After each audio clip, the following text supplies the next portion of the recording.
If you've used an AI chatbot recently, you know that the power of these large language models, these LLMs, is just immense. It really is. But the engine that's driving this whole revolution, it isn't actually that new. It's an architecture from 2017 called the transformer. It's the absolute foundation. I mean, every major leap we've seen in generative AI, it's all built on this one core idea. So to really get it, we're going straight to the source. We've got excerpts from Stanford's CME295 course on, what else? Transformers and LLMs. And the instructors, Afshin and Shirvine are really the perfect guides. They are the real deal. Twin brothers, shared path through places like Central Paris, MIT, Stanford.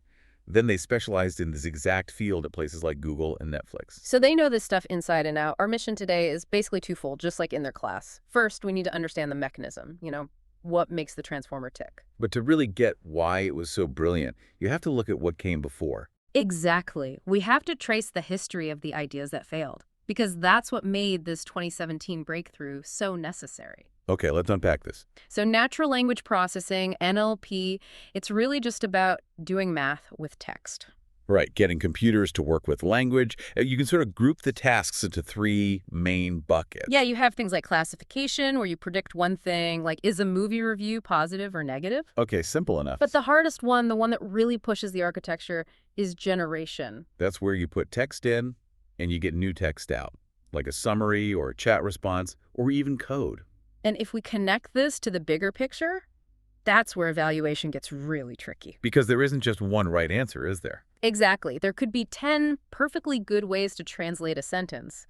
So the older metrics, they relied on comparing the model's output to a human-written reference. Right, I've heard of these, the French-sounding ones, BLEU and Rouge. Yes.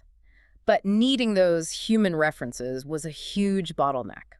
It was expensive and slow, and it drove the whole field toward what we call self-supervision. And reference-free metrics. Which brought us things like perplexity.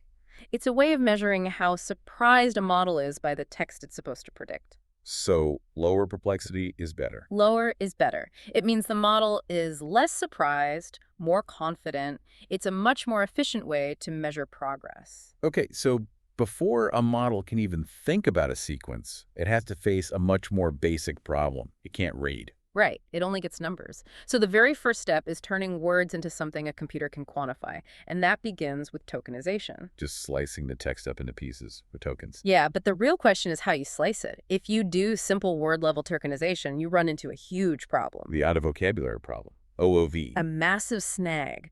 The model might know the word bear, but if it sees bears with an "es" and that's not in its vocabulary, it's just an unknown token. It has no idea what to do. So that's why the industry pretty much landed on subword level tokenization. It's the smart compromise. You break words down into common parts, so understanding becomes understanding. And because you have the root bear and the suffix s, you can handle bears without a problem. Exactly. It reduces that OOV problem to almost zero. Okay, so we have our tokens. Now we have to give them a numerical representation. The first idea was pretty clumsy. One hot encoding. Yeah. Yeah, it was a failure. It created these enormous nectars where every word was mathematically completely unrelated to every other word. So soft and teddy bear would have zero similarity, which is just wrong. Totally wrong. The breakthrough came in 2013 with word2vec. Instead of these isolated vectors, it learned what we call distributed representations. Embedding. Embeddings. And these vectors actually captured meaning from context. This is where we got that incredible king is to queen analogy. Right, you could do math with them. Take the vector for king, subtract man, add woman. And you'd end up right next to the vector for queen. It proved that these numbers weren't just random. They were capturing real-world relationships. Okay, so now we've got meaningful numbers for words.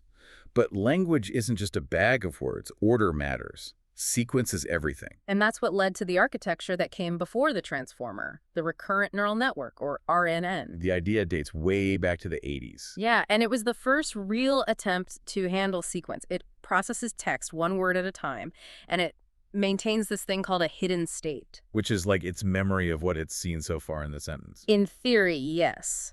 But the RNN had two flaws that were well, they were fatal. The first one was the long-range dependency It's problem. a vanishing gradient. The hidden state, that memory, just gets diluted with every new word. By the time you get to the end of a paragraph, it's completely forgotten what the subject of the first sentence was. So it had terrible long-term memory. Terrible. And even later versions like LSTMs, which were more complex, couldn't fully solve it.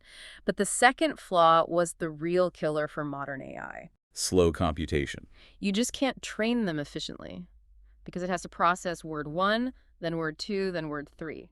It's strictly sequential. So you can't use the massive parallel power of modern GPUs.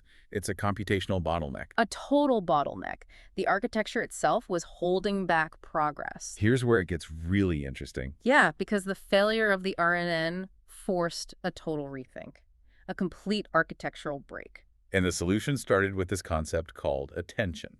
At first, attention was just a little add-on to help the struggling RNNs. It was a mechanism to let the model peek back at important words in the input. But then came the 2017 paper, Attention is All You Need. And they didn't just add attention, they threw out the RNN entirely and made attention the whole architecture. This is self-attention. Right. And the key idea was getting rid of sequential processing altogether. Right. Instead of reading one word at a time, the model looks at every other word in the sequence all at once. Instantly. It's like going from reading a scroll to seeing the entire map laid out in front of you.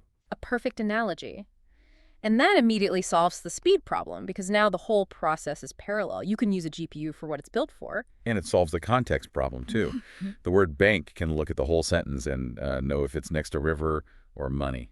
Its representation is immediately informed by its entire context. So how does this massive parallel lookup actually work? This is the query, key, and value mechanism, right? Yeah, QKV. It sounds a little intimidating, but the concept is pretty intuitive. Okay, break it down for us. So every token that wants to update itself sends out a query. Think of it like that token asking, who in this sentence is relevant to me? Okay. That query gets compared to the key of every other token. The result of that comparison is a score, an attention score. Which basically says how important each of those other words is. Exactly. And that score is then used as a weight for the value vectors of those other words. The token basically creates a new representation for itself by taking a weighted average of the information from all the others. Focusing only on the bits that matter. And that whole operation query, key value, is just a series of matrix multiplications. Which is exactly what GPUs are designed to do at incredible speeds. That's the magic. It's an algorithm that perfectly matched the hardware that was becoming available. And because one relationship might not be enough, they use multi-head attention. Right, which sounds complicated, but it's really not. The heads are just different sets of Q, K, and V matrices running in parallel. So it's like having multiple specialists look at the same sentence at the same time. Exactly. One head might focus on grammatical structure, another might look for subject-object relationships, a third might track sentiment. You run them all at once and combine their insights. Okay, so let's put all the pieces together into the full original transformer model. It has an encoder and a decoder. Right, so the input text comes in. First, it gets tokenized and turned into embeddings, like we talked about. But wait, by going parallel, we lost the word order? How does it know the cat sat on the mat? Isn't Matt the on-sat cat? A very clever trick called position encoding.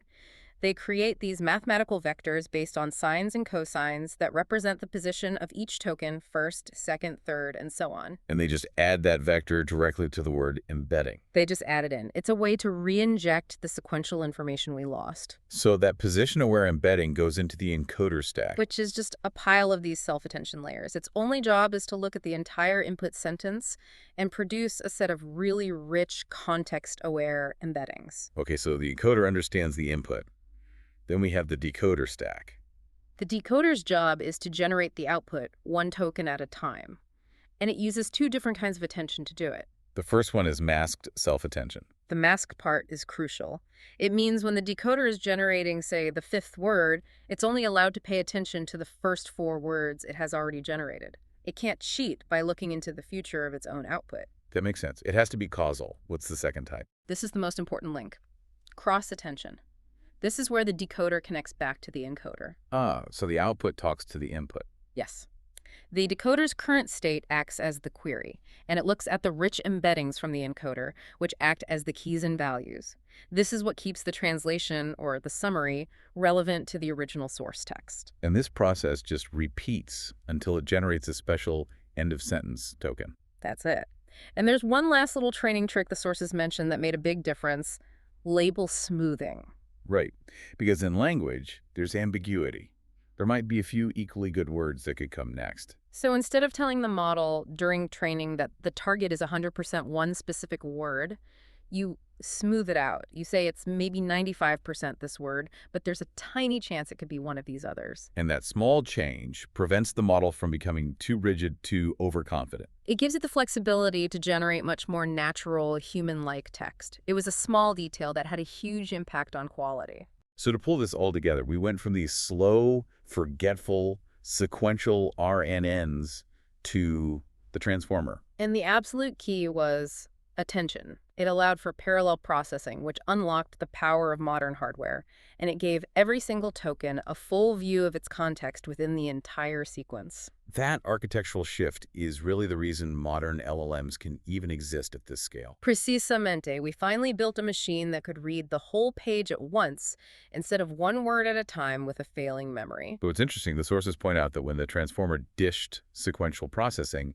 it had to bolt the order back on with a mathematical trick. That's right, the position encoding. It's a brilliant hack, but it is a hack. Raw self-attention has no inherent concept of order. So here's a final thought. We now have this incredible architecture, but it still relies on these tricks to understand something as fundamental as word order. Imagine what could be unlocked if the next big breakthrough lets us get rid of that complexity. What if we found a way to process context where sequence isn't an add-on, but is just fundamentally understood by the architecture? What essential piece of language are we still forcing the model to learn through math, instead of letting it learn implicitly? That's the next deep dive.